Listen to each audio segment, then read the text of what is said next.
TVN channel நேயர்களுக்கு வணக்கம். நம்மை விட்டு முன்னாள் பாரத பிரதமர் டாக்டர் மன்மோகன் சிங் மறைந்தார் என்ற செய்தி மிகுந்த அதிர்ச்சியை அனைவருக்கும் அளித்திருக்கும். அவருடைய ஆத்மா இறைவனின் நிழலில் இறைப்பார டிவிஎன் சேனல் நிர்வாகத்தின் சார்பாகவும் டிவிஎன் சேனல் நேயர்கள் சார்பாகவும் எல்லாம் வல்ல இறைவனை வேண்டிக் கொள்கிறேன். நம்ம நாட்டில் 2004 2014 வரை நம்ம நாட்டினுடைய பிரதம மந்திரியாக அவர் இருந்திருக்கிறார். அவருடைய காலகட்டத்தில் பொருளாதாரம் நன்று வளர்ச்சி பெற்றது. சொல்லப்போனால் பொதுமக்கள் கையில் நல்ல பணப்புழக்கம் இருந்தது.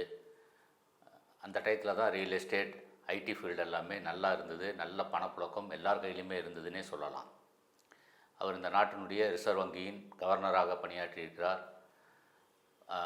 திரு PV நரசிம்மராவ் அவர்கள் பிரதமராக இருக்கும் பொழுது நிதியமைச்சராக செயல்பட்டிருக்கிறார். அந்த காலகட்டம்லாம் இந்தியாவுக்கு மிகவும் சோதனையான காலகட்டம். அப்போல்லாம் மிகவும் திறம்பட செயல்பட்டு அனைவராலும் பாராட்டு பெற்றவர் என்றே சொல்லலாம் டாக்டர் மன்மோகன் சிங் அவர்களை.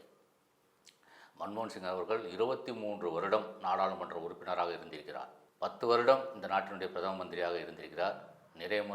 நிறைய வருடங்கள் பிரதம மந்திரியாக இருந்தவர்கள் வரிசையில் இவரும் வருகிறார். ஜவஹர்லால் நேரு, இந்திரா காந்தி, தற்போதைய பிரதமர் திரு நரேந்திர மோடி, இவரும் 10 வருடம் இந்த நாட்டை ஆட்சி புரிந்திருக்கிறார்.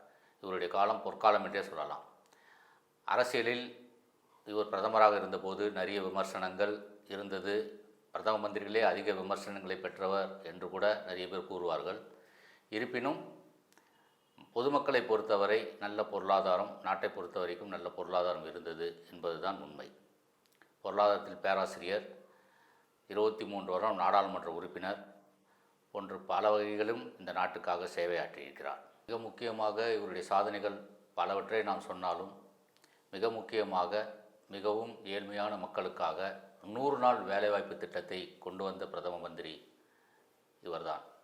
அதற்காக பல பேர் இன்று கிராமங்களில் இந்த 100 நாள் வேலை திட்டத்தால் நிறைய பேருக்கு வேலைவாய்ப்புகள் கிடைத்திருக்கிறது என்பது உண்மை.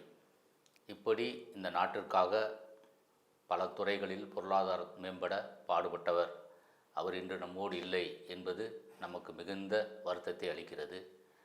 அவருடைய ஆத்மா இறைவனின் நிழலில் இளைப்பாற வேண்டும் என்று வேண்டி கேட்டுக்கொள்கிறோம். நன்றி.